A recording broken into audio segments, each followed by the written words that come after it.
Hello and welcome to our YouTube channel Rubal Solutions. Students, in this program we will find the largest element using dynamic memory allocation calloc function. Largest element find out करना है array से, just जो memory allocate होगी वो calloc के through होगी. Rest of the program will be same. So hash includes stdio.h, hash includes stdlib.h, int main, int I num, float start data मतलब pointer का नाम है डेटा. तो पहले हमने प्रिंट करवा लिया कि कितने एलिमेंट्स यूजर डालेगा, वो किस में आ गए नम में. अब नम में को हम मेमोरी एलोकेट करेंगे.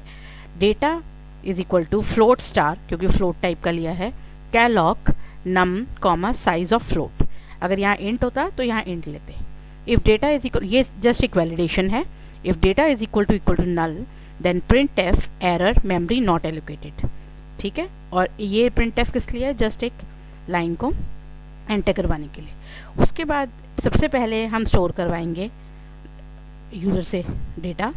यूज़र ने सारा डेटा डाल दिया इसमें. उसके बाद हम कैलकुलेशन करेंगे लार्जेस्ट एलिमेंट की. और लार्जेस्ट एलिमेंट के कैलकुलेशन कैसे करेंगे, एक एक करके एलिमेंट लाते जाएंगे और उसको कंपेयर करते जाएंगे.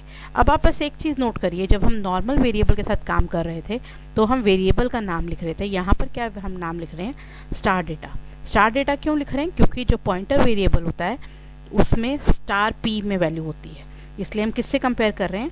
If star data is less than star data plus I then star data is equal to star data plus I. ऐसे करके लूप्स चलती जाएंगी और फिर हमें सबसे लार्जेस्ट एलिमेंट मिल जाएगा स्टार डेटा में. और 0.2f से क्या होता है, मैंने पहले वाली वीडियोस में एक्सप्लेन किया हुआ है. इससे फ्लोट के 2 पॉइंट्स तक ही आएंगे और रिटर्न 0 से हमने प्रोग्राम रिटर्न कर दिया. अब मैं आपको प्रोग्राम चला के दिखाती हूँ. देखो मैंने एलिमेंट्स लिए 5, फिर मैंने कहा 23, 21, 879, 789, 65, 369. अब उसने लार्जेस्ट नंबर निकाल लिया 789. स्टूडेंट्स, ये प्रोग्राम सेम लार्जेस्ट नंबर का है, largest element of the array है. जस्ट इसमें फ़र्क क्या है कि जो मेमोरी एलोकेट हुई है वो कैलॉक के थ्रू हुई है. मैंने अभी पिछली वीडियोस में मैलॉक, कैलॉक और रीएलॉक तीनों फंक्शंस के बारे में समझाया है. अगर आपको डिटेल चाहिए तो आप उधर जाइए. ठीक है, ये प्रोग्राम है find the largest element using the dynamic memory allocation. I hope this program is clear and you are getting the benefit. Thank you so much for all the views, all the subscribers, all the likers and all the comments. We are growing as a family and all thanks to you.